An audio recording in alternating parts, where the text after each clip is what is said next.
Border Gavaskar ట్రోఫీలో భాగంగా India versus Australia జట్ల మధ్య 5 టెస్టు మ్యాచ్ల సిరీస్ జరగనుంది. అందులో పెర్త్ వేదికగా నవంబర్ 22న మొదటి మ్యాచ్ ప్రారంభం కానుంది. ఇప్పటికే టీమిండియా ఆటగాళ్లు ఆస్ట్రేలియాకు చేరుకొని ముమ్మరంగా ప్రాక్టీస్ చేస్తున్నారు. ఈ టెస్టు సిరీస్ భారత జట్టుకు ఎంతో కీలకమైంది. వరల్డ్ టెస్టు ఛాంపియన్షిప్ ఫైనల్కు చేరుకోవాలంటే టీమిండియా 5 టెస్టుల్లో 4 టెస్టులు గెలవాల్సి ఉంది. దీంతో ఆస్ట్రేలియా సిరీస్ను భారత జట్టు ప్రతిష్టాత్మకంగా తీసుకుంది. అయితే మొదటి టెస్టుకు ముందే భారత జట్టుకు బిగ్ షాక్ తగిలింది. మొదటి టెస్టుకు శుభమాన్ గిల్ దూరమైనట్లు తెలుస్తోంది. ప్రతిష్టాత్మక టోర్నీ ముంగిట టీమిండియాను గాయాల బాధ వెంటాడుతోంది. ఇప్పటికే ప్రాక్టీస్ మ్యాచ్ సందర్భంగా మోచేతికి దెబ్బ తగలడంతో సీనియర్ బ్యాటర్ కేఎల్ రాహుల్ ఇబ్బంది పడుతున్నాడు. తాజాగా శుభమాన్ గిల్కి కూడా గాయమైంది. శనివారం జట్టులోని ఆటగాళ్లతో అంతర్గత మ్యాచ్ సందర్భంగా ఫీల్డింగ్ చేస్తుండగా గిల్ వేలికి గాయమైంది. అతని వేలుకు బంతి బలంగా తాకడంతో వెంటనే మ్యాచ్ నుంచి వెళ్లిపోయాడు. ఆ తర్వాత స్కానింగ్ తీయగా అతని వేలికి చీలిక వచ్చినట్లు తేలింది.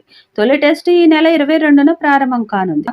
ఆలోపు గిల్ కోలుకునే అవకాశాలు తక్కువని బీసీసీఐ వర్గాలు తెలిపాయి. ఇప్పటికే కెప్టెన్ రోహిత్ శర్మ మొదటి టెస్టుకు దూరమయ్యాడు. అయితే ఇక రోహిత్ ఆస్ట్రేలియా టూర్కు వెళ్తాడని, మొదటి టెస్టుకు అందుబాటులో ఉంటాడని అందరూ భావించారు. కానీ కొన్ని రోజుల పాటు కుటుంబంతో గడపాలని రోహిత్ నిర్ణయించుకున్నట్లు తెలుస్తోంది. దీంతో రోహిత్ తొలి టెస్టుకు అందుబాటులో ఉండడని బీసీసీఐ వర్గాల సమాచారం.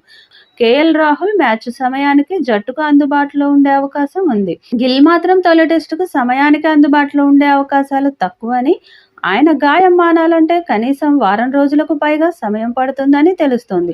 గిల్ తొలి టెస్టు మ్యాచ్కి దూరమైతే అతని స్థానంలో అభిమన్యు ఈశ్వరన్ జట్టులోకి వచ్చే అవకాశం ఉన్నట్లు తెలుస్తోంది. ఇక ఆసీస్ మాజీ ప్లేయర్ మెక్గ్రాత్ కీలక కామెంట్స్ చేశాడు.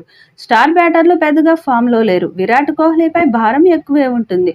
ఆసీస్ బౌలర్లు అతన్ని టార్గెట్ చేస్తారనడంలో సందేహం లేదు. కానీ కోహ్లీకి మాపై ఇక్కడ మంచి రికార్డే ఉంది. అతడిని స్లెడ్జింగ్ చేయడం వల్ల పెద్దగా ఉపయోగం ఉండదు. అది ఆసీస్ పైన తీవ్ర ప్రభావం పడే అవకాశం ఉంది. ఒత్తిడిలో ఉన్న అతడిని కదిలించకుండా ఆడనివ్వాలి. ఒక్కసారి పుంజుకుంటే మాత్రం కోహ్లీని ఆపడం ఎవరి తరమో కాదు. కోహ్లీని స్లెడ్జింగ్ చేయొద్దని మరోసారి చెబుతున్నా.